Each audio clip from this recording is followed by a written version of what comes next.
The morning Annabelle Scott's world fractured began like any other winter dawn in New Mexico territory, silent, cold, and draped in fresh snow that muffled even the bugle calls from the fort's parade ground.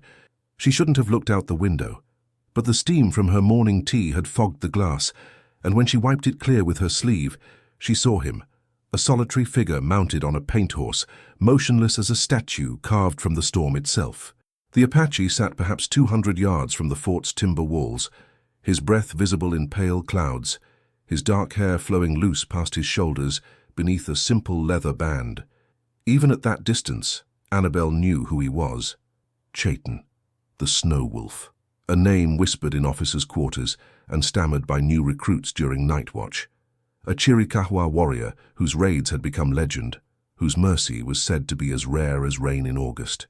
Her father, General Marcus Scott, had spoken of him only once at dinner, his weathered face tight with a respect he rarely showed any man, let alone an Apache. He fights like winter itself, silent, inevitable, merciless, but he keeps his word when he gives it. That makes him more dangerous than the ones who don't. Annabelle's hand trembled against the cold window pane. She should have stepped back, drawn the curtains, returned to the safety of her morning routine.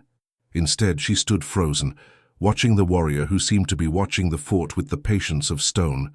Then his head turned. Even across that impossible distance, through the falling snow and morning mist, their eyes met. Annabelle's breath caught in her throat. It was absurd. He couldn't possibly see her through the small window of the commandant's quarters. Yet she felt the weight of his gaze like a physical touch, something that made her skin flush despite the winter chill seeping through the glass. He didn't move. Neither did she. The moment stretched, fragile as ice, until a patrol rode out from the fort's main gate. The sound of hoofbeats and shouted orders broke the spell. When Annabelle looked back to where the Apache had been, he was gone, vanished into the white landscape, as if he'd never existed at all. She stepped away from the window, her heart hammering against her ribs in a way that had nothing to do with fear, and everything to do with a feeling she couldn't name and didn't want to examine. "Annabelle," her father's voice carried from his office down the hall. "Are you ready? The supply wagons leave in an hour." "Yes, father," she called back, forcing steadiness into her voice. But her reflection in the darkened mirror above the washstand showed the lie. Her cheeks were flushed, her eyes too bright, her carefully pinned blonde hair already coming loose from its morning arrangement. She looked like a woman who'd seen something she shouldn't have, or wanted something she couldn't have. The second encounter came 3 days later, and this time there were no windows between them. Annabelle had been crossing the fort's central courtyard, her arms full of linens for the infirmary, when the commotion at the main gate drew everyone's attention. 3 Apache riders entered through the timber archway, their horses' hooves loud against the packed snow. The soldiers immediately formed a loose perimeter, hands on their rifle stocks, but no one raised a weapon. This was a parley, not a raid. General Scott emerged from his office, his face betraying nothing as he approached the riders. 2 of them were warriors Annabelle didn't recognize, lean, hard-eyed men who sat their horses with the easy confidence of those who'd been born in the saddle. But the third rider made her linens slip from her nerveless fingers. Chayton. Up close, he was nothing like the distant figure from the snowstorm. He was real, powerfully built, his copper skin marked with old scars that spoke of battles survived, his features sharp and proud beneath the morning sun. He wore buckskin leggings, a calico shirt beneath a wolfskin vest, and a knife at his belt that had clearly seen use. His long black hair was braided with strips of red cloth and silver beads that caught the light. He was beautiful in a way that made Annabelle's chest ache. He was also terrifying in a way that made perfect sense. Her father was speaking in halting Apache, his words slow and careful. One of the other warriors translated when needed. The conversation was about cattle, missing livestock compensation, accusations and counter-accusations delivered with the formality of men trying to avoid bloodshed. Annabelle should have picked up her linens and continued to the infirmary. Instead, she bent to gather them slowly, her movements drawing out the task, her eyes returning again and again to the Apache warrior who sat his horse like a king, surveying a conquered territory. Then she made her mistake. She stood and began to walk past him toward the infirmary, close enough that she could smell sage and leather and something wild that had no name, close enough that she could hear his breathing, Close enough that he turned his head. Their eyes met for the second time, and Annabelle felt the world tilt sideways. His eyes were dark as obsidian, deep as mountain lakes, and completely, utterly focused on her. There was no hostility in his gaze, no threat. But there was something else, something that made heat coil low in her belly and fear spike through her veins in equal measure. Recognition, as if he'd been waiting for this moment, as if he'd known she would be here. Then, impossibly, he smiled. Just a slight curve at the corner of his mouth, barely there and gone in an instant. But his eyes held hers for one beat longer, and he inclined his head in a gesture so subtle that no one else would have noticed. A greeting, an acknowledgement, a promise of something Annabelle couldn't begin to understand. She tore her gaze away and walked quickly toward the infirmary, her face burning, her hands shaking so badly she had to pause at the door to steady herself before going inside. Behind her, she heard her father conclude the negotiations, heard the horses turn and leave, heard the gate close with its familiar creak and thud, but she didn't look back. That night, lying in her narrow bed with the winter wind howling around the fort's walls, Annabelle stared at the ceiling and tried to convince herself that what she'd felt was normal, rational fear. The Apache were dangerous. Chayton was one of the most dangerous of all. Of course she'd been frightened. Except fear didn't make your skin feel too tight. Fear didn't make you replay a single glance over and over in your mind. Fear didn't make you wonder what his voice sounded like, or whether his hands would be rough or gentle, or what it would feel like to...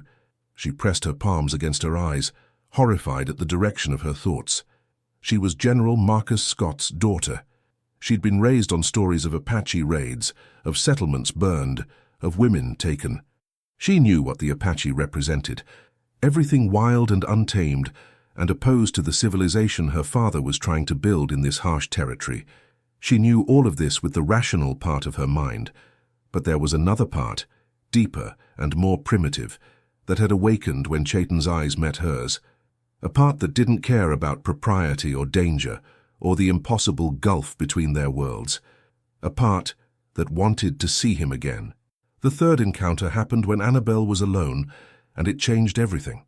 2 weeks had passed since the parley, 2 weeks in which Annabelle had thrown herself into her duties with desperate focus, helping in the infirmary, teaching the children of enlisted men to read, organizing the fort's meager library, anything to keep her mind occupied and away from thoughts of dark eyes and subtle smiles. It was late afternoon when she rode out to collect herbs from a grove near the river. She'd done it 100 times before, always within sight of the fort, always armed with a small pistol her father insisted she carry. The February sun was weak but welcome after days of clouds, and the snow had begun to melt, creating small streams that trickled down the hillsides. She dismounted in the cottonwood grove, tying her mare to a low branch, and began searching for the wintergreen and sage the fort's doctor needed. The work was peaceful, meditative, the sound of water over stones, the distant call of a hawk, the whisper of wind through bare branches. Then her mare whinnied, not in fear but in acknowledgement. Annabelle's head snapped up, her hand going instinctively to the pistol at her waist. He stood at the edge of the grove, his paint horse grazing quietly behind him. Chayton, the snow wolf. Here alone with her, far from the safety of the fort's walls, every rational thought in Annabelle's mind screamed at her to mount her horse and ride, to fire a warning shot, to do anything except what she actually did, which was stand perfectly still, her heart pounding like a war drum, her eyes locked on his. He didn't move closer, not yet. He simply stood there, 20 feet away, watching her with those impossibly dark eyes. He wore the same wolfskin vest, the same red beaded braids, but today he carried no weapons that she could see. His hands hung loose at his sides, his posture relaxed but ready. The silence stretched between them like drawn wire. Then he spoke, his voice low and rough, the English words careful and precise. "You have fear of me?" It was a question, not a threat, but it shattered something inside Annabelle nonetheless. She tried to answer, opened her mouth to say yes, to say no, to say anything that would make sense of the chaos in her chest, but no words came. Her throat had closed, her breath shallow and quick, because the truth was complicated. Yes, she was afraid of what he represented, of what could happen to her out here alone with an Apache warrior, of the violence and danger that surrounded his very existence. But she was also afraid of something else entirely, afraid of the way her body responded to his presence, blood rushing hot beneath her skin, afraid of the desire she'd been denying for 2 weeks, the want that made her dreams shameful, and her waking hours a torment of distraction. Afraid that if he stepped closer, she would shatter into pieces, some driven by terror, others by a need so profound it terrified her more than any physical danger ever could. Chayton watched her silence, watched the war playing across her face. Something shifted in his expression, not disappointment but understanding, resignation. He took one step toward her, just one, and Annabelle felt herself break apart. Her breath came in a sharp gasp. Her hands trembled violently. Heat and ice chased each other through her veins. She felt powerless, pinned by his gaze, unable to move forward or back. Every nerve in her body screamed contradictory commands: run, stay, speak, remain silent. But beneath the chaos, beneath the fear and the confusion, she felt something else stirring, a wild, reckless wanting, a need to understand what she was feeling, a desperate curiosity about this man who looked at her as if she were the only thing in the world worth seeing.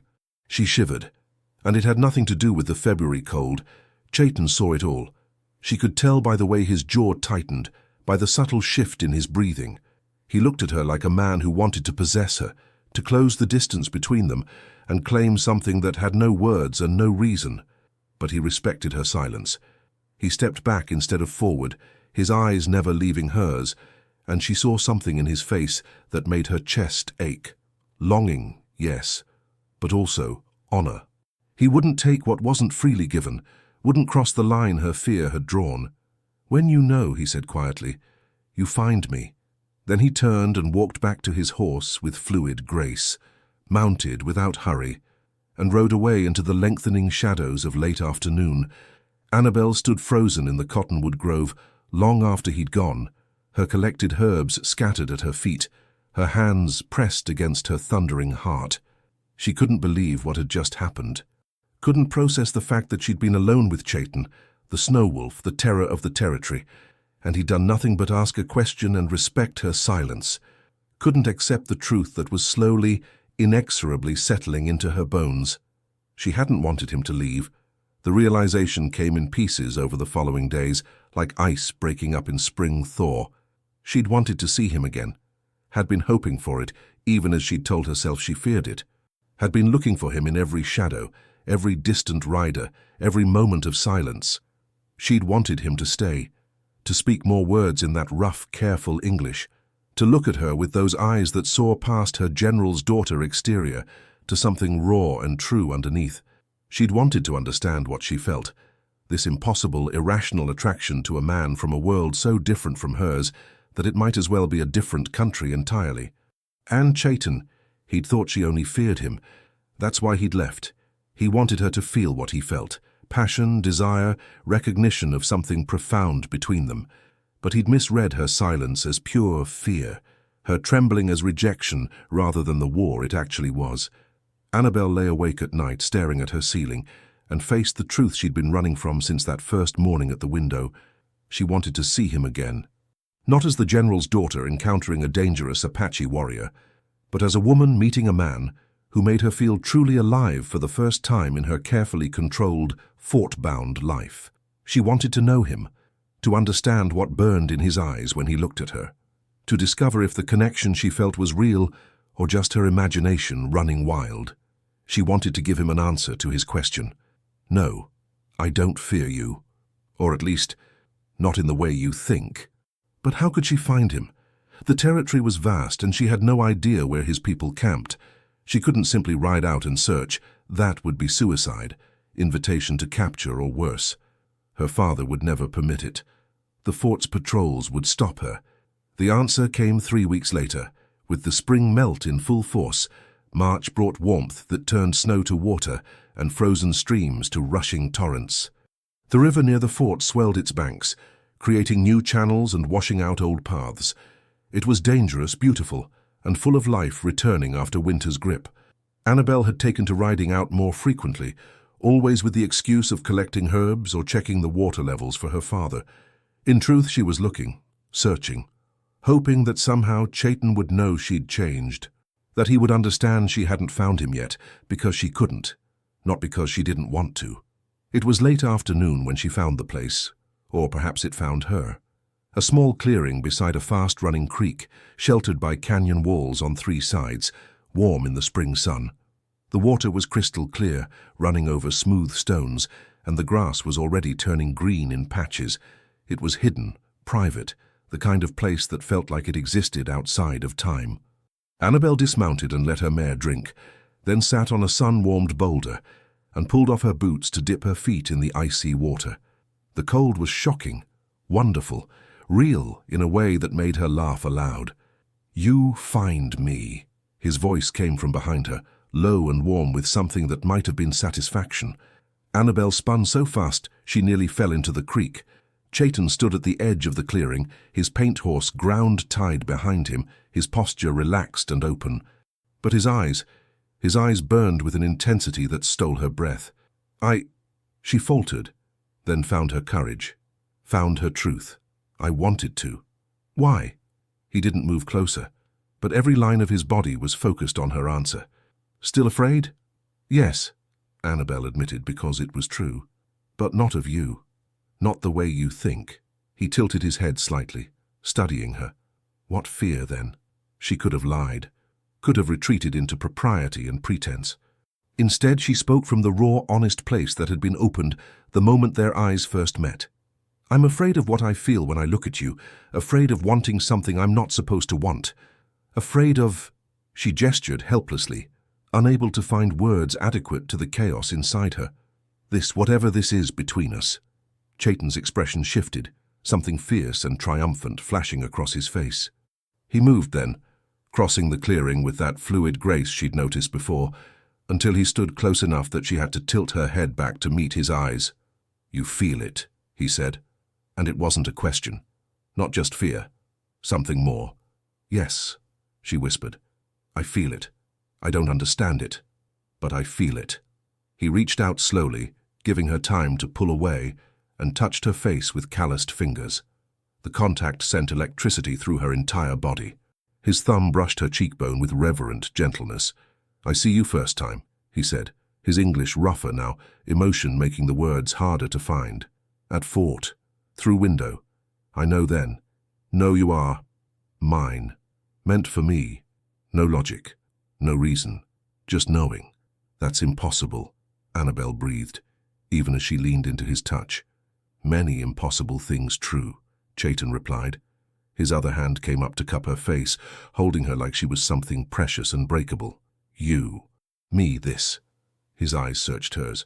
"You know it too. Why you come here? Why you not run when I speak? Why you shake, not from fear, from want?" He was right. Heaven help her. He was completely right. "I don't even know you," she said, but her hands had come up to rest against his chest, feeling the steady thunder of his heartbeat through the calico shirt. "Then know me now." He leaned closer, his breath warm against her lips. "I am Chayton, Chiricahua Apache, warrior, hunter, called Snow Wolf by enemies, called brother by my people. I have 26 winters. I have killed men who tried to kill me. I have kept my word even when it cost blood. I do not lie. I do not take what is not freely given." His forehead touched hers, and Annabelle's eyes closed at the intimacy of it. "I see you, Annabelle Scott," he continued, his voice dropping to a rough whisper. "I see you lonely in your father's fort. See you strong but hiding strength. See you wanting more than what you have. See you looking at me like I look at you, like we both finally see home." Tears slipped down Annabelle's cheeks, because he'd spoken aloud the truth she'd been afraid to admit even to herself. She was lonely. She did hide her strength, afraid of being too much, too bold, too alive for the narrow role she was supposed to fill. And when she looked at him, something inside her relaxed and woke up at the same time, a paradox that made no sense and all the sense in the world. "This is madness," she whispered. "Yes," he agreed. "Good madness. Right madness." Then he kissed her. It was nothing like Annabelle had imagined a first kiss would be. There was no tentative brush of lips, no polite testing. This was hunger and recognition and need given form. Chayton kissed her like a man who'd been wandering in the desert and had finally found water. Like she was essential. Like she was everything. And Annabelle, careful, controlled Annabelle who'd never broken a rule in her life, kissed him back with a passion that shocked them both. Her arms wrapped around his neck, his circled her waist, pulling her against him. The kiss deepened, turned molten, became something that felt like claiming and surrender all at once. She tasted sage and smoke, and something wild and intoxicating. His hands moved over her back, her waist, her hips with a reverence that made her feel worshipped and desired in equal measure. When they finally broke apart, both breathing hard, Chayton rested his forehead against hers again. "No more running," he said roughly. "No more denying." "No more," Annabelle agreed, and felt the last of her resistance shatter like ice in spring sun. "But what do we do? How can this possibly work?" "We make it work." His certainty was absolute. "I not let you go. Not now. You mine. I yours. Everything else, we figure out." It should have terrified her. This claim, this possessiveness, this complete abandonment of reason and propriety. Instead, it filled her with a fierce joy she'd never experienced before. "My father," she began. "I know your father, dangerous man, powerful man, but I am dangerous too, and I fight for what is mine." His hands tightened on her waist. "You want me fight for you?" Did she? Was she ready to choose this impossible path? To let this Apache warrior turn her world upside down? To risk everything for a connection she barely understood? Annabelle looked into Chayton's eyes, dark and fierce and burning with a passion that matched her own, and knew there was only one answer she could give. "Yes," she said. "Fight for me. Fight for us. Because I want this. I want you. Heaven help me.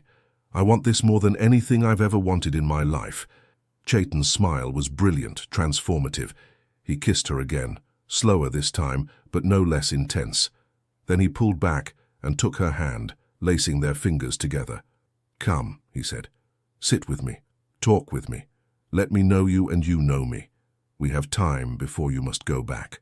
They sat together on the sun-warmed boulder, the creek rushing beside them, and began the process of learning each other.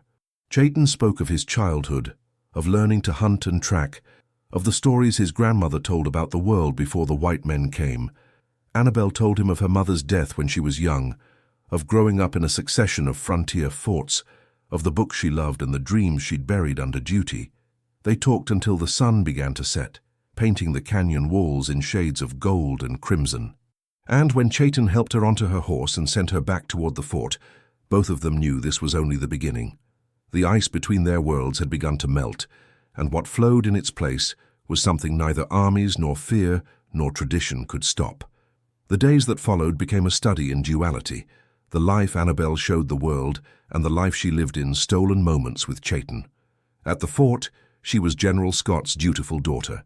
She poured tea for visiting officers' wives, organized the spring inventory of medical supplies, taught reading lessons to the enlisted men's children.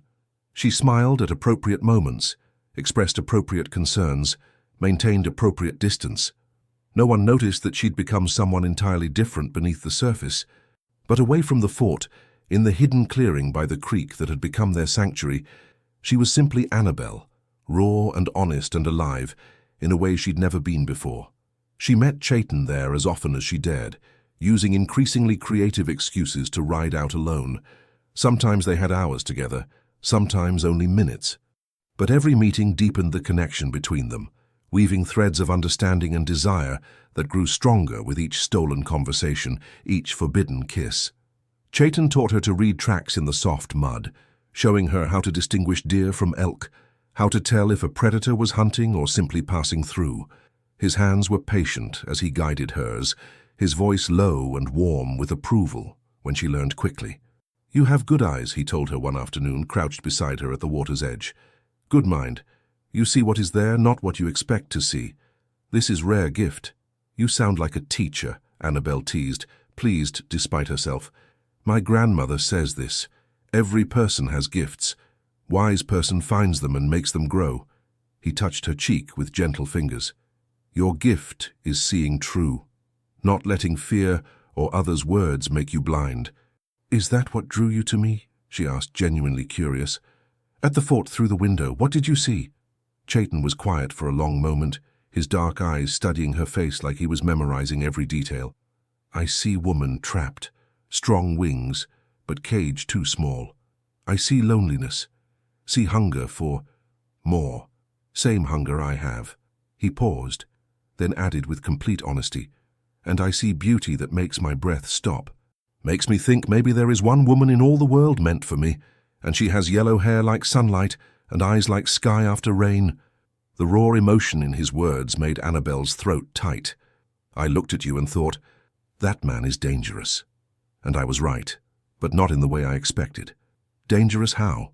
His thumb traced her lower lip, and she saw heat flare in his eyes. Dangerous because you made me want to be reckless. Made me willing to risk everything for something I couldn't even name. She captured his hand, holding it against her cheek. You're dangerous because you showed me I've been half alive, and now I don't know how to go back to that. Then don't go back. He said it simply, as if it were that easy. Come forward. Come with me. Where? The question held layers of meaning they both understood. Anywhere. Everywhere. Chayton pulled her closer, his forehead resting against hers in the gesture that had become uniquely theirs. My people move with seasons, follow game, find good water, avoid soldiers. We could go north, Montana, Wyoming, land so big you can ride for days and see no one. We make life there, hunt, build shelter, live free. It was a dream painted in broad strokes, beautiful and impossible. And my father, he'd send every soldier in the territory after us. Let him send them. There was no bravado in Chayton's voice, only flat certainty. I can hide where they cannot find, can move faster than they can follow, can protect you from anything that comes. I don't doubt your ability, Annabelle said carefully. But is that the life you want? Always running, always hiding? And what about your people? Would they accept me? These were the questions that haunted her in the quiet hours before dawn, when the reality of their situation pressed down like a physical weight. They came from different worlds, not just different cultures, but worlds at war with each other. Every day brought new reports of raids and counter-raids, of atrocities committed by both sides, of hatred growing like poison in the ground. How could their love survive in such soil? Chayton's expression shifted, becoming more serious. My people. Some would accept you, some would not. Same as your people with me. Worse, maybe. He acknowledged the truth unflinchingly. But I am respected, warrior. I have right to choose my woman. If I bring you, say you are mine, most will accept in time. And the ones who don't. I protect you from them too. His grip tightened slightly. Annabelle, you think I not know this hard. Not know we face many enemies. But I also know this. He placed her hand over his heart. This here, what we have, is stronger than their hate. Worth fighting for, worth any price. She wanted to believe him. Wanted to have his certainty, his conviction that love could overcome the impossible odds stacked against them.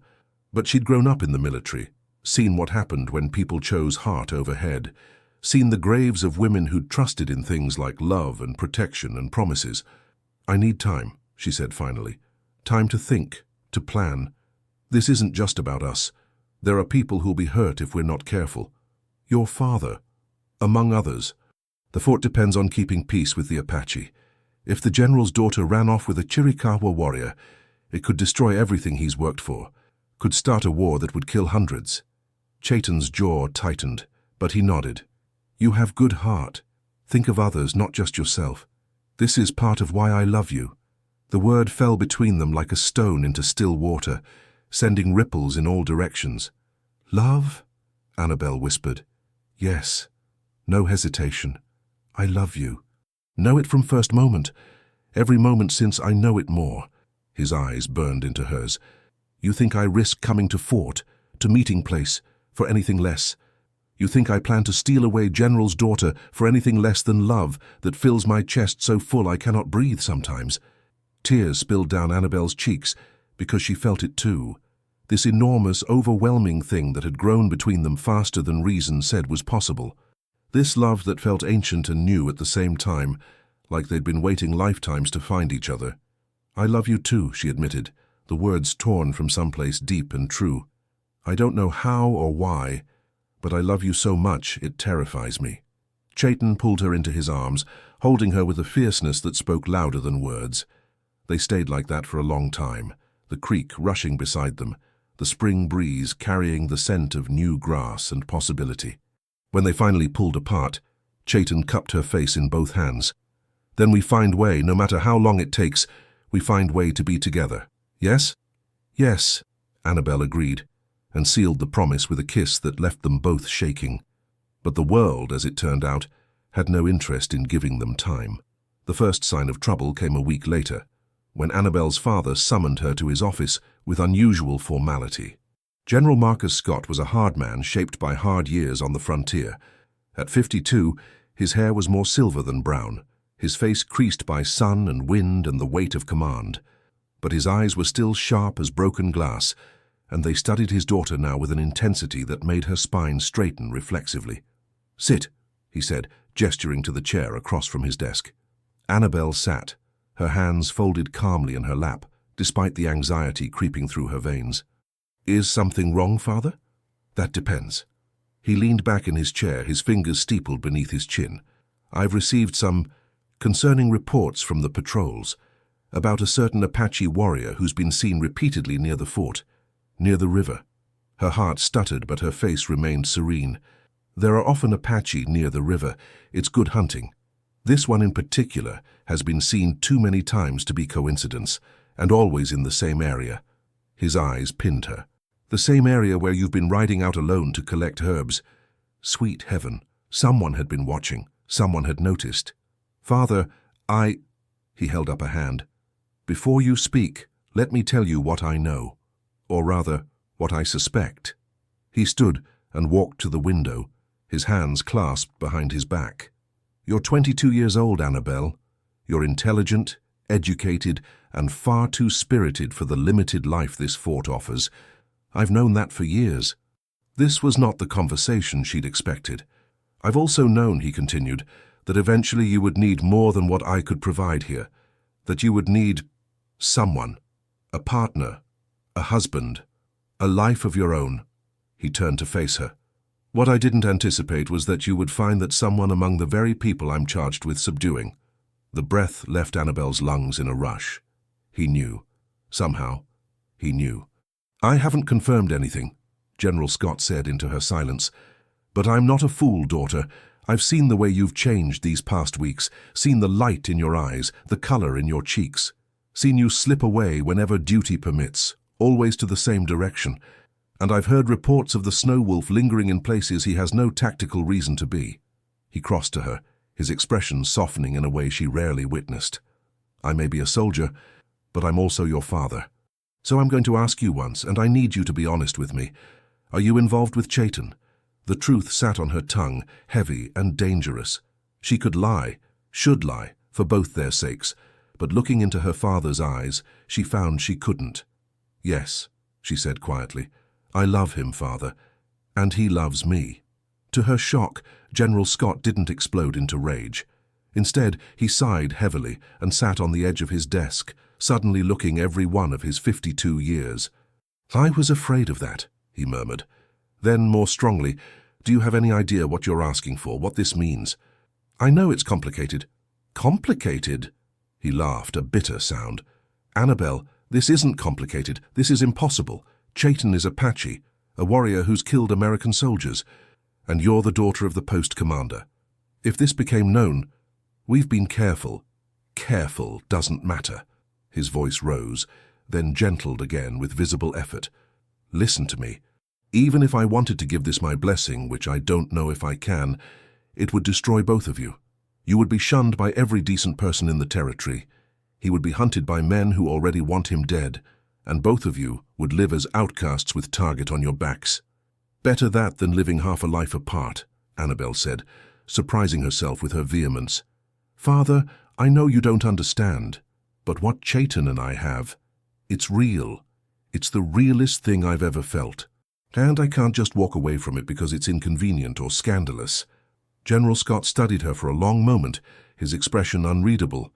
Then he did something completely unexpected. He smiled sadly. "You have your mother's spirit," he said quietly. She would have said the same thing, probably did when I told her that marrying a career soldier would mean a hard life on the frontier. He shook his head. "I thought I could protect you from this. From loving someone who would bring you nothing but hardship. Apparently I failed." "You didn't fail," Annabelle said, standing to face him. "You raised me to be strong, to think for myself, to recognize truth when I see it. That's exactly what I'm doing." "And what truth have you recognized?" "That love doesn't care about borders or bloodlines, that some connections transcend reason, and that I would rather face hardship with Chayton than comfort without him." The general was quiet for so long that Annabelle began to fear she'd pushed too hard. Then he straightened, his commander's mask sliding back into place. "Here's what's going to happen," he said in his command voice. "You will not see him for 2 weeks. No rides to the river, no secret meetings, nothing. You will stay within the fort and think very carefully about what you're choosing. Father." 2 weeks, he repeated firmly.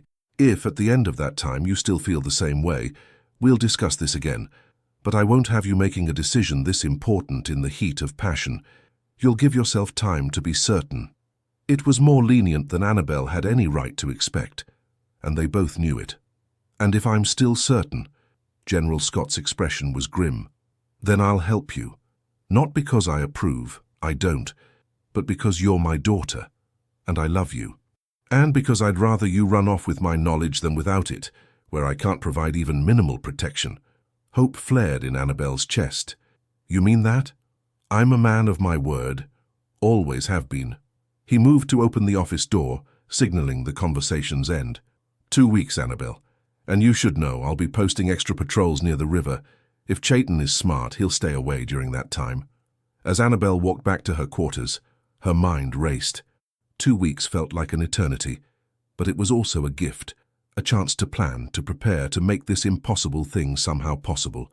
She just hoped Chayton would understand why she couldn't come to their meeting place, why she couldn't send word or explanation.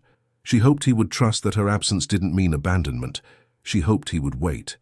But hope, as Annabelle was about to learn, was a fragile thing in a world built on violence and misunderstanding. The attack came on the 9th day of her forced separation from Chayton. Annabelle was in the infirmary, helping the doctor inventory bandages, when the first shots rang out. The sound was distinctive, rifle fire, close and rapid, followed by screaming from the direction of the main gate. "Stay here," Dr. Pemberton ordered, grabbing his medical bag and rushing toward the door. But Annabelle had grown up in frontier forts. She knew that sound, knew what it meant. Raid, attack, battle. She ran to the window and looked out on chaos. A dozen Apache warriors had breached the fort's outer perimeter, using the distraction of a supply wagon's arrival to slip past the guards. They weren't there to kill. That much was immediately clear. This was a precision operation aimed at stealing horses and weapons, but precision operations had a way of turning bloody when frightened soldiers started shooting. Annabelle watched in horror as the scene unfolded. Saw Lieutenant Harrison take aim at a warrior trying to cut horses from the corral.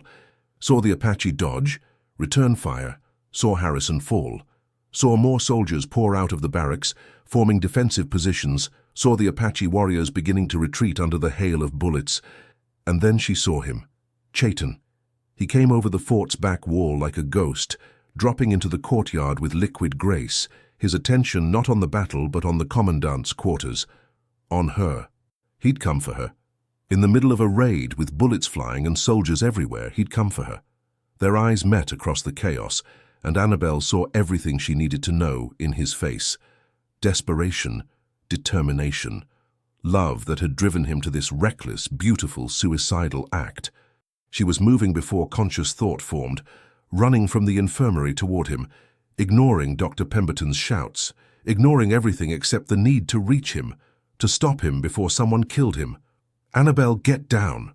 Her father's roar stopped her mid-stride. She turned to see General Scott emerging from his office, pistol drawn, his eyes wide with horror as he took in the scene. Took in Chayton, took in his daughter running toward an Apache warrior in the middle of an attack. Time seemed to slow. Chayton saw the general, saw the pistol, saw Annabelle frozen between them. General Scott saw his daughter in danger, saw the Apache warrior, saw his duty and his love colliding. Annabelle saw both of them and knew, with terrible clarity, that someone was about to make a decision that would destroy everything. "No!" She screamed it, threw herself forward, put herself between Chayton and her father's gun. "Don't shoot, please don't shoot. Annabelle, move." Her father's voice was raw with fear and fury. "I won't." She stood her ground, arms spread, protecting Chayton with her body. "I won't let you kill him." Around them, the battle was ending. The Apache raiders were disappearing over the walls, their mission accomplished or abandoned. Soldiers were running toward the commandant's quarters, drawn by the commotion. In seconds, Chayton would be surrounded, captured, or killed. He knew it. Annabelle could see the calculation in his eyes, the warrior's assessment of impossible odds. But he didn't move, didn't run. He simply looked at her with such profound longing that it broke her heart. "Go," she told him, tears streaming down her face. "Please, Chayton, go before they kill you. Come with me." He said it loud enough for everyone to hear, loud enough for her father to understand exactly what this was. "Come with me now.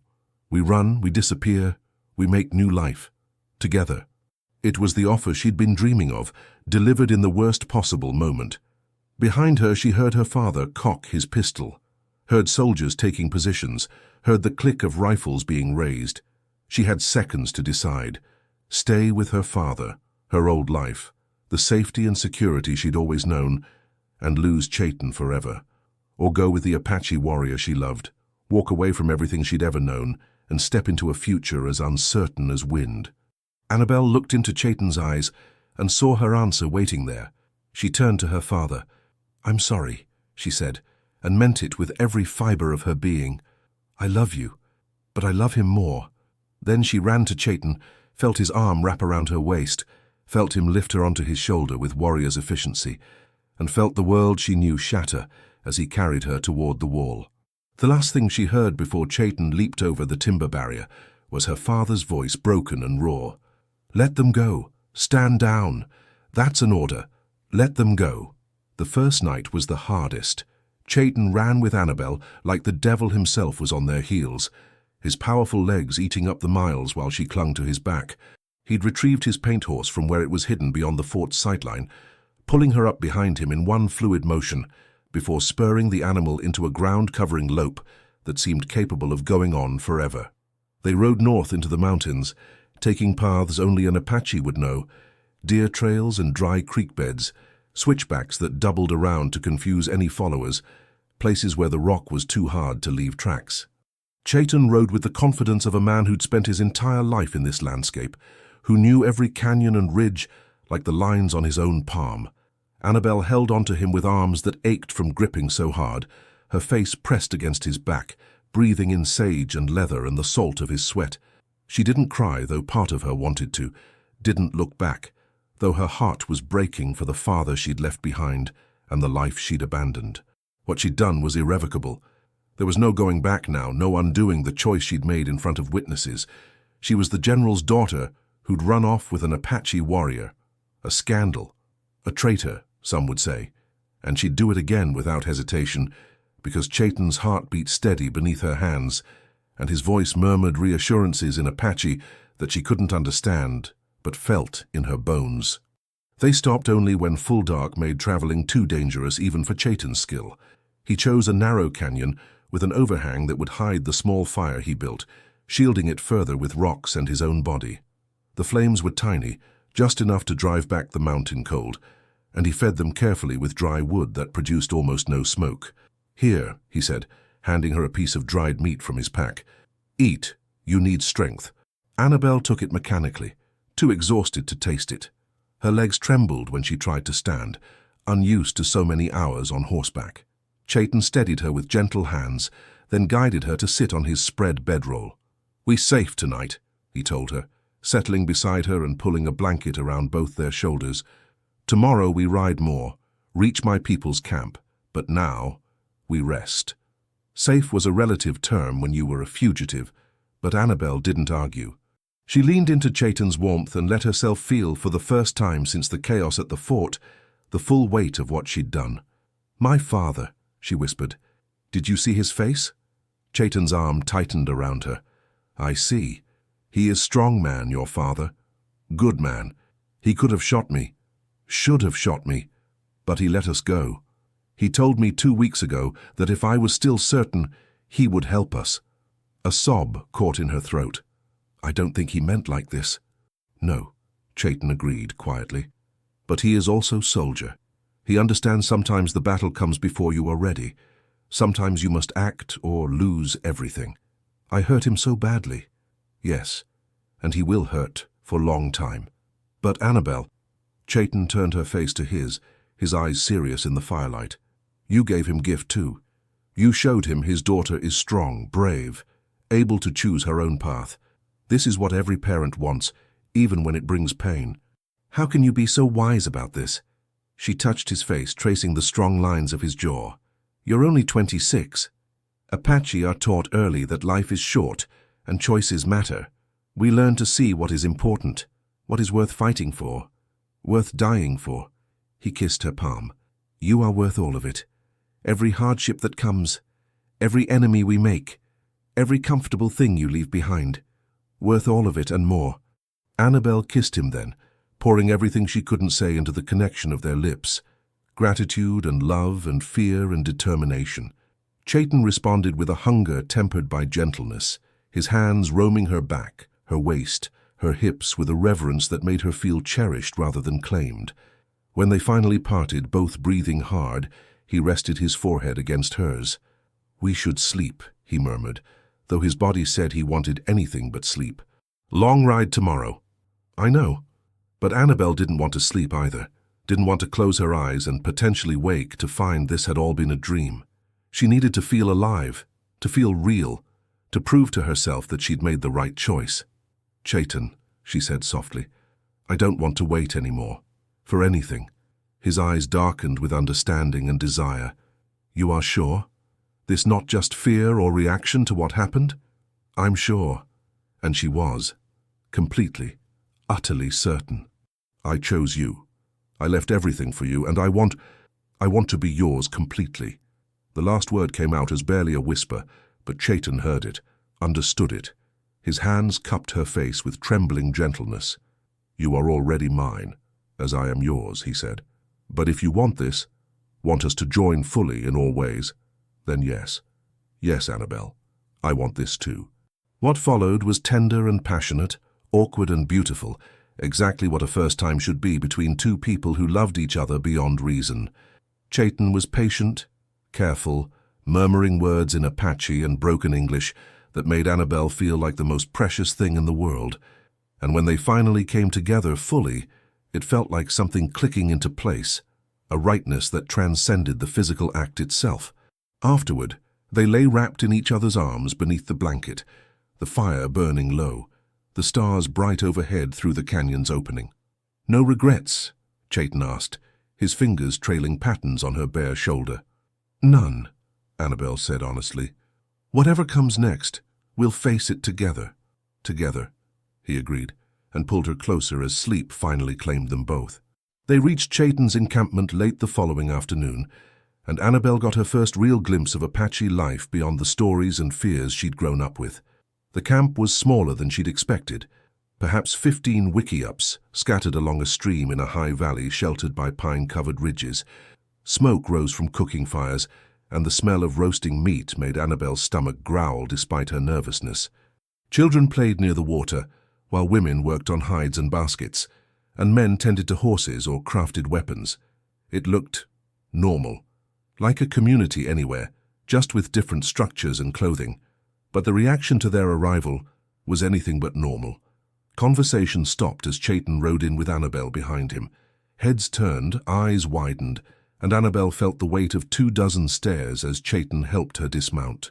She heard rapid Apache being spoken, tones ranging from curious to hostile, and tried not to show the fear creeping up her spine.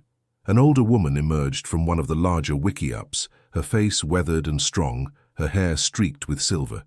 She walked directly to Chayton and spoke in Apache, her words quick and sharp. Chayton responded calmly, one hand on Annabelle's back in a gesture of both protection and presentation. The conversation went back and forth, other people gathering closer now, adding their voices to what was clearly becoming a heated debate. Finally, Chayton raised his hand for silence.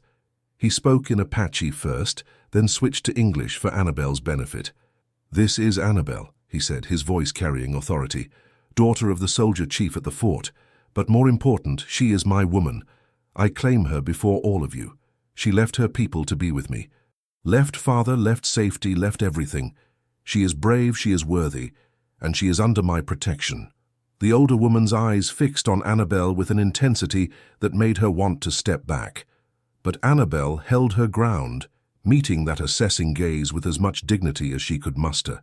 Finally, the woman spoke. "I am Nyche," she said in heavily accented English. "Chayton's grandmother. You bring trouble to our camp, white woman." "I know," Annabelle replied honestly. "And I'm sorry, but I love your grandson, and he loves me. I'll work hard, learn your ways, try to earn my place here. I'm not asking for special treatment, just a chance." Nyche studied her for a long moment, then said something in Apache that made several people laugh. Chayton grinned. "What did she say?" Annabelle asked nervously. "She says you have spine," Chayton translated, "and that I always did like difficult things." His grin widened. "She gives permission for you to stay. Others will decide in time if you belong, but for now you are guest under my protection."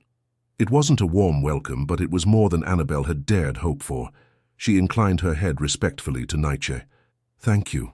Over the next weeks, Annabelle learned what it meant to live Apache. She learned to build a fire that produced minimal smoke, to cure hides without wasting any part of the animal, to identify edible plants and medicinal herbs. The work was hard. Her hands blistered and bled, and there were moments she wanted to cry from frustration and exhaustion. But there were also moments of unexpected beauty. Watching sunrise paint the mountains in shades of gold and rose while Chayton held her close, learning to laugh with the other women, even when language barriers made communication more gesture than word. Seeing the children's initial fear of her transform into curiosity and then tentative friendship. And always there was Chayton, patient teacher, fierce protector, passionate lover. He showed her his world with pride, introducing her to the mountains he'd roamed since childhood, teaching her to read the land the way he did, as a living thing that spoke to those who knew how to listen. But the peace couldn't last. The soldiers came on a cold morning in early May when the mountains were still streaked with snow and the streams ran high with melt. Annabelle was helping Nyche gather roots near the camp's edge when she heard the shots, warning shots fired into the air. She looked up to see Chayton running toward them, his face grim. "Soldiers," he said shortly. "Your father leads them. They come under white flag, want to talk." Annabelle's heart sank. She'd known this moment would come eventually, but she'd hoped for more time. Time to prove herself, to build a life, to become so much a part of Chayton's world that going back would be unthinkable. "What do we do?" she asked. "We talk." Chayton's expression was hard. "But you stay behind me. Let me speak first." The delegation that entered the camp consisted of General Scott, 2 officers Annabelle recognized, and a scout who looked distinctly uncomfortable with the whole situation. Her father's face was a mask of military discipline, but his eyes found her immediately, and something cracked in that careful composure. "Annabelle," he said, and his voice was rough. "Are you hurt?" "Has he?" "I'm fine, father," she interrupted, stepping out from behind Chayton despite his warning hand. "I'm here by choice. I'm staying by choice." "You don't know what you're saying. The hardship, the danger." "I know exactly what I'm saying." She moved to stand beside Chayton, taking his hand openly. "I love him. I'm happy here, and I'm not going back." General Scott's jaw clenched. He looked at Chayton with an expression that mixed grudging respect with parental fury. "You've taken my daughter from me, turned her into a fugitive, given her a life that will bring nothing but suffering." "I give her choice," Chayton replied evenly. "I give her truth. I give her love that does not cage her." "Can you say same?" The question hit its mark. General Scott flinched, then seemed to age before Annabelle's eyes. "No," he admitted quietly. "I can't say the same. I tried to protect her by keeping her close, by limiting her world, and all I did was drive her toward the first person who offered her freedom." He turned his attention back to Annabelle. "I didn't come here to drag you back. You're a grown woman who's made her choice, and I have to respect that, even if it breaks my heart. But I did come to warn you." "Warn me?" Annabelle's grip on Chayton's hand tightened. There are men in the territory, bounty hunters, opportunists, hate-mongers, who see you as a prize, Annabelle. The general's daughter who ran off with an Apache. They're already talking about raiding this camp, taking you back for your own good, collecting the reward I've been pressured to offer. You offered a reward. The betrayal stung. I refused, but others have put up money anyway. Enough to make desperate men willing to try something foolish. General Scott's expression was grim. You're not safe here. Neither of you are. Chayton spoke then, his voice cold. We can move. Go deeper into mountains. Find place they cannot reach. For how long? General Scott challenged. A year? 5 years? The rest of your lives? Annabelle wasn't raised for this. She'll need medical care eventually, supplies you can't provide, a life that's more than just running and hiding. Then what do you suggest? Annabelle demanded. That I abandon Chayton? Live without him? Go back to being your dutiful daughter and pretend none of this happened? No. Her father's response surprised her. I suggest you run, both of you. Get as far from New Mexico as you can, north into Montana or Wyoming where the territory is too vast for anyone to find you easily. Build a life there, a real life, with a homestead and neighbors who don't know your history. Start over. It was more than Annabelle had expected, more than she'd dared hope for. And you? What happens to you when people find out you helped us escape? General Scott smiled sadly. I'm retiring next year anyway, planning to go back east, live with my sister in Boston. Let them court-martial an old man if they want. I've given enough years to the army. I'm ready to spend my remaining ones knowing my daughter is alive and happy, even if she's far away. Tears spilled down Annabelle's cheeks. She released Chayton's hand and went to her father, wrapping her arms around him in a fierce embrace. Thank you, she whispered. Thank you for understanding. I don't understand, General Scott murmured into her hair. But I love you, and sometimes love means letting go. He pulled back to look at her. You take care of yourself. And you... He fixed Chayton with a hard stare. You protect my daughter with your life, or I'll come back from beyond the grave to make you regret it. I protect her with my life always, Chayton promised. This I swear. The general nodded, satisfied. Then he reached into his coat and pulled out a leather pouch heavy with coins. It's not much, but it'll help you get started. Buy supplies, maybe some land if you're careful with it. Father, I can't. You can and you will. He pressed it into her hands. Consider it your inheritance, given early. His voice dropped. Write to me when you're settled, if you can do so safely. Let me know you're all right. That's all I ask. I will, Annabelle promised. I love you, Father. I love you too, daughter. He kissed her forehead, then turned and walked back to his horse before his composure could crack completely. Annabelle watched him ride away with his small escort, feeling like a chapter of her life was closing. But when Chayton's arms came around her from behind, she knew a new chapter was beginning, one she would write herself, with the man she loved. They left the camp 2 days later, taking only what they could carry on 2 horses. Nightshade gave them supplies and her blessing, pressing dried herbs into Annabelle's hands with instructions delivered in rapid Apache that Chayton translated. She says these are for making babies strong, he explained, his eyes dancing with amusement. And these are for making man vigorous. She says I will need them to keep you happy. Annabelle blushed furiously while Nightshade cackled, but the old woman's eyes were kind when she took Annabelle's face in both hands and spoke in careful English. You are brave, yellow-hair woman. You are good for my grandson. Make him smile in ways I never see before. You take him north, make life, make babies. Be happy. We will, Annabelle promised. Thank you for accepting me. Not accept at first, Nightshade admitted with brutal honesty. But I see how you work, how you learn, how you love him. This makes you Apache in heart, if not in blood. Good enough. The journey north took weeks, following game trails through the mountains, avoiding settlements and military patrols. They traveled light and fast, stopping to hunt and fish, sleeping under the stars or in caves when weather turned foul. It was hard.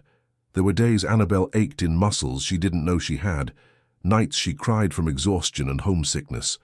But there were also moments of transcendent joy, watching an eagle soar overhead, while Chayton explained its significance in Apache tradition, bathing in a crystal stream, while he stood guard and then joined her with wicked intent, making love under a canopy of stars so bright they seemed close enough to touch.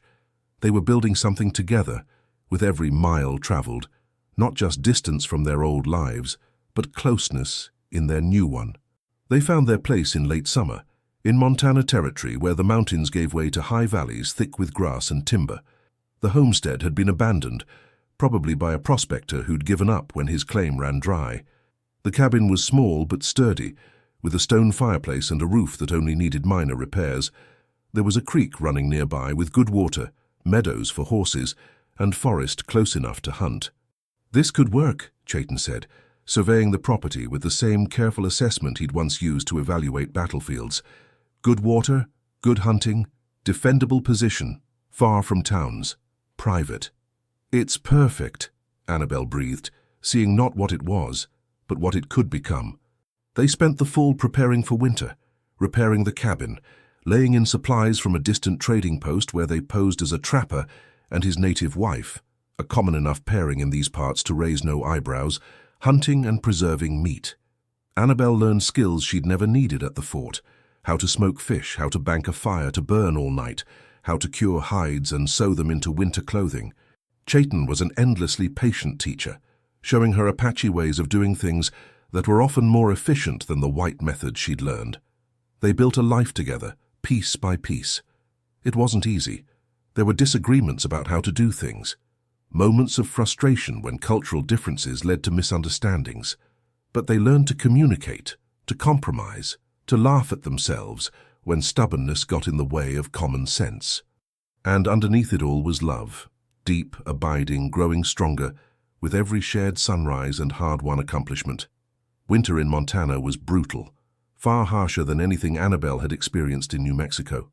Snow came early and stayed late, piling in drifts higher than the cabin's windows, turning the world into an endless expanse of white silence. But inside the cabin, there was warmth. Chayton proved himself adept at frontier life, hunting even in the deepest snow, keeping them supplied with meat and firewood. Annabelle learned to cook over the fireplace, to make soap and candles, to turn their small home into something cozy, despite its rough-hewn simplicity. They talked for hours during those long winter nights, about everything and nothing. Chayton taught her more Apache words, told her stories from his childhood, explained the spiritual beliefs of his people. Annabelle shared books she'd brought with her, reading aloud by firelight, watching his face as he absorbed new ideas and perspectives. They learned each other's bodies with the unhurried thoroughness that winter afforded, made love with passion and tenderness, sometimes urgent and desperate, other times slow and reverent. Annabelle had never imagined this kind of intimacy existed, not just physical but emotional and spiritual, tie joining that went deeper than bodies, touching something essential in both their souls. "You are happy?" Chayton asked one night, holding her close beneath layers of furs, the fire crackling nearby. "Happier than I ever thought possible," Annabelle admitted. "I miss my father sometimes, miss books and music and certain comforts, but I don't miss that life, not really. This," she gestured around their small cabin, "this is real in a way that never was." "Real is good," Chayton murmured, kissing her temple. "Real is us together. Everything else is—" He paused, searching for the word. "Extra. Nice to have, but not necessary." "Exactly." She turned in his arms to face him. "Although there is one thing I've been thinking about, something that would make this even better." "What thing?" Annabelle took his hand and placed it on her still flat stomach. "A baby. Our child. Someone to share this life we're building." Chayton's eyes widened, then filled with a fierce joy. "You want this? You are ready?" "I want this more than anything," she said honestly. "I want to see a child with your eyes and my stubbornness. Want to teach them to read and track, to love both our worlds. Want to build a family with you."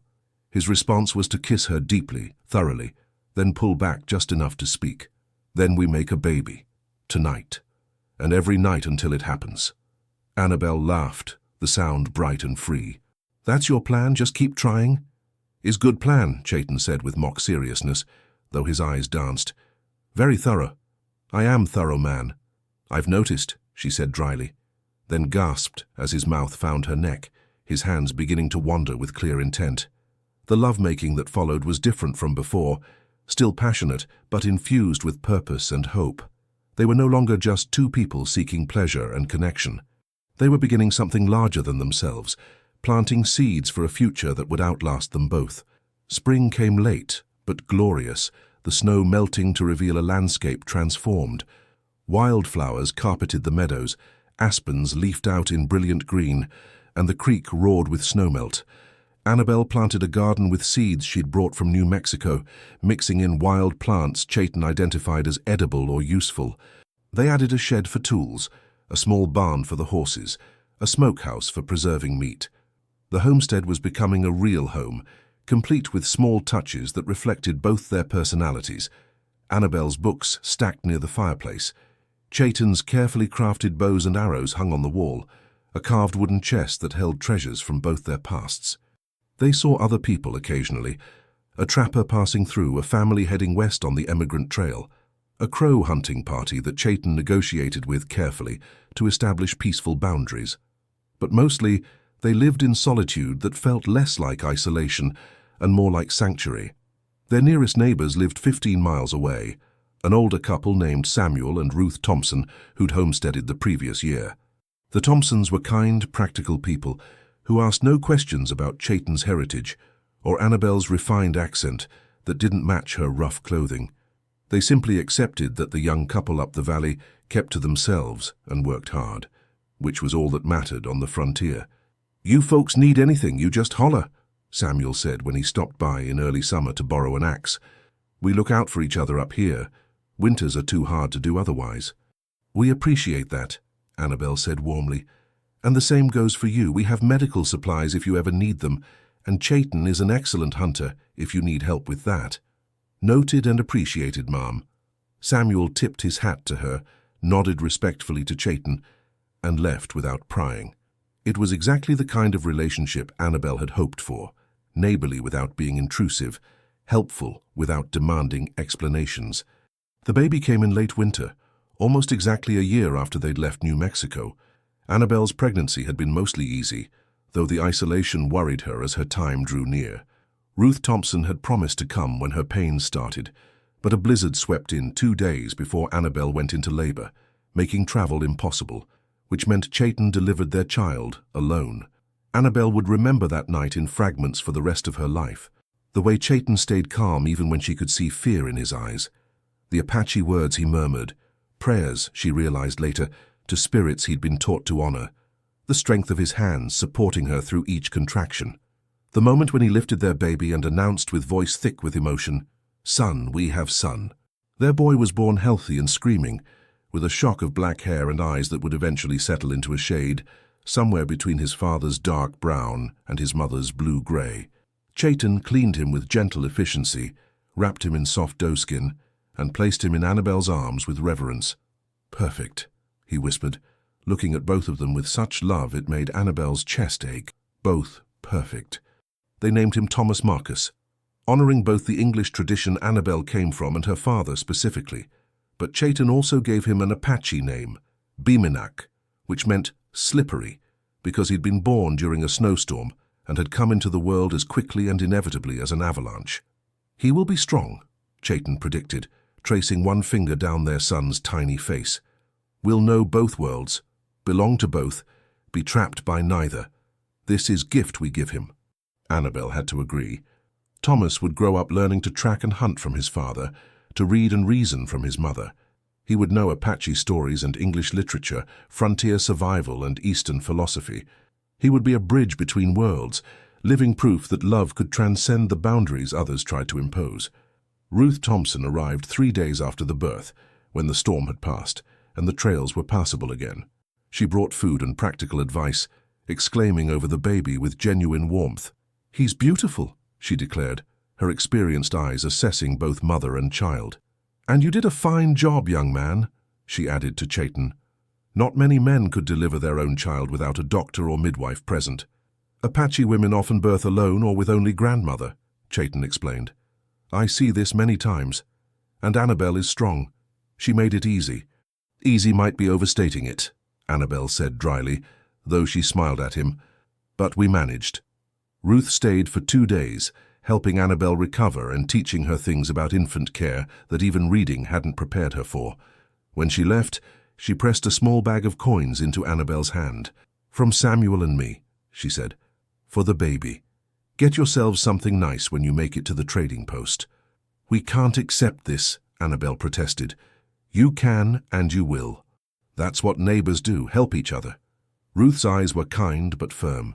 "You've got a good man and a beautiful child. Let folks celebrate that with you." It was a small gesture, but it meant everything. Acceptance, welcome, proof that they'd found a place where they could simply be a family, without the weight of their complicated history crushing them. As Thomas grew, so did their homestead and their happiness. Chayton added a room to the cabin, then another, until their small shelter had become a proper house. He built furniture with skill learned from watching white carpenters, adding Apache designs that made each piece unique. The garden expanded, providing vegetables they could preserve for winter. They acquired chickens and eventually a cow, building towards self-sufficiency. Annabelle taught Thomas to read by age 4. Using the books she'd brought and new ones acquired through occasional trips to distant towns. She told him stories of her childhood, of his grandfather the general, of the life she'd left behind, and why she'd chosen this one instead. "Because love is more important than comfort," she explained, when Thomas asked why she'd left a big fort to live in a small cabin. "And because your father showed me that being truly yourself is better than pretending to be what others expect." Chayton taught their son to track by age 5, to shoot by 7, to think like a hunter and move like an Apache warrior. But he also taught gentleness, how to approach wild animals without frightening them, how to take only what was needed from the land, how to give thanks for every gift nature provided. "You are both Apache and white," he told Thomas seriously. "This means you see 2 ways, understand 2 peoples. You use this to build bridges, not walls. You make world better by showing it that different is not enemy." Thomas absorbed it all with the flexible mind of childhood, becoming exactly what his parents had hoped. A boy comfortable in both worlds, fluent in Apache and English, equally at home tracking elk through mountain forests or reading Shakespeare by firelight. Annabelle kept her promise to her father, writing letters whenever travelers passed through who could carry mail. The replies came slowly, sometimes taking months to reach her, but they came. General Marcus Scott had indeed retired and moved to Boston, where he lived quietly with his sister. His letters were full of news from the East, questions about his grandson, and carefully worded expressions of love and pride. "I won't pretend I understand the life you've chosen," he wrote in one letter. "But I see the happiness in your words, and that's what a father wants for his daughter. You made the brave choice, not the easy one. I'm proud of you for that." He sent gifts when he could, books for Thomas, fabric for Annabelle, once a beautiful rifle for Chayton that he claimed was from one warrior to another with respect. Chayton treasured that rifle, not for its practical value, but for what it represented. Acceptance from the man who had the most reason to hate him, recognition that he'd kept his promise to protect and cherish the general's daughter. When Thomas was 5, they received word that General Scott had passed peacefully in his sleep. Annabelle mourned the father she'd loved and disappointed, and ultimately made proud. But she found comfort in knowing they'd reconciled, that he'd died knowing she was happy, and his grandson was being raised well. "He was good man," Chayton said, holding her while she cried. "Gave you strength and honor. These things live in you, in our son. He is not gone while we remember." Life settled into rhythms as reliable as the seasons. Winters spent close to the cabin, summers ranging across their valley. Spring and fall filled with planting and harvesting. They made friends slowly, other homesteaders, the Crow families who camped nearby during hunting season, the traders who passed through. Some people looked at them oddly. The refined white woman and her Apache husband, the mixed-blood child who spoke both languages perfectly. But most folks on the frontier had learned that survival mattered more than prejudice, and the family in the mountain valley kept to themselves and caused no trouble. There were hard times, certainly. A winter when the snow was so deep they nearly starved before spring came. A summer when raiders, white outlaws, not Indians, tried to steal their horses and Chayton had to fight them off, killing 2 in the process. A spring when Annabelle fell ill with fever and hovered near death for 3 terrifying days before breaking. But they survived each crisis together, emerging stronger and more deeply bonded. And there were moments of pure, uncomplicated joy. Thomas's first successful hunt. The way Chayton still looked at Annabelle across the dinner table, like she was the most beautiful thing he'd ever seen. Evenings spent together as a family, reading or telling stories, or simply existing in comfortable silence. This was the life they'd fought for, the life they'd risked everything to claim. And it was good. On a summer evening when Thomas was 8 years old, the family sat together on the porch Chayton had built, watching the sun set over the mountains. "Tell me the story," Thomas requested, as he did periodically, "about how you and Mama met." Chayton and Annabelle exchanged a glance, sharing the private smile of two people who'd lived a great adventure together. "Your mother was General's daughter," Chayton began, his English perfect now after years of practice. "Living in a fort, trapped behind walls. And I was warrior, living free, but alone. Then one winter morning, I saw her through a window." Annabelle picked up the thread. "And I saw a man on a paint horse watching the fort. I should have been afraid, but I felt something else instead, something I couldn't name." "Recognition," Chayton said, touching her hand. "We recognized each other, even before we spoke. Souls know, even when minds do not understand." "What happened next?" Thomas asked, even though he knew the story by heart. "We were foolish and brave," Annabelle said honestly. "We chose each other even though it made no sense, even though everyone said it was impossible. We ran away together, built this life, created you." "And you're happy?" Thomas asked. "Even though it was hard?" "Especially because it was hard," Chayton answered. "Easy things have no value. What you earn through struggle, through choice, through refusing to give up, that has meaning." "Your father is right," Annabelle added. "We've had challenges. But every day I wake up next to him, every day I see you growing strong and good, I know we made the right choice. Love isn't always easy, but it's always worth fighting for." Thomas nodded seriously, absorbing the lesson. Then he grinned. "When I grow up, I'm going to find someone brave like Mama, and strong like you, Papa. And I'll choose them, no matter what anyone says." "That is good plan," Chayton said, pride evident in his voice. "But for now, you are young. You have time to learn, to grow, to discover who you are before you choose who to share your life with." "Meanwhile," Annabelle added, standing and ruffling Thomas's dark hair, "you need to help your father with the horses before it gets too dark, and I need to finish preparing dinner." As Thomas scampered off to the barn with Chayton following at a more leisurely pace, Annabelle stood on the porch and looked at the life they'd built. The sturdy house, the productive garden, the horses grazing in the meadow. But more than the physical things, she saw the intangible ones, the love that had survived impossible odds, the family they'd created against all expectations, the happiness they'd carved from hardship. She denied what she saw in the Apache's eyes that first morning, denied the desire and recognition and promise of something transformative, but not for long. And in choosing to acknowledge it, to embrace it, to fight for it, she'd found something more valuable than comfort or propriety or social acceptance. She'd found home, not a place on a map, but a feeling, a belonging, a love so deep it had reshaped both their lives and created something entirely new. Chayton emerged from the barn and caught her eye, his smile bright even in the fading light. He said something to Thomas that made the boy laugh, then headed back toward the house, toward her. Annabelle smiled and waited for him, her heart full of gratitude for the morning she'd looked out that window, for the courage to acknowledge what she'd seen, for every hard choice that had led to this perfect moment. "What are you thinking?" Chayton asked when he reached her, pulling her into his arms. "That I'd do it all again," Annabelle said simply. "Every frightening, wonderful, impossible moment. I'd choose you 1,000 times over." "Only 1,000." He pretended to be offended. "I would choose you infinite times." She laughed and kissed him, tasting sage and smoke and home. "Infinite it is, then."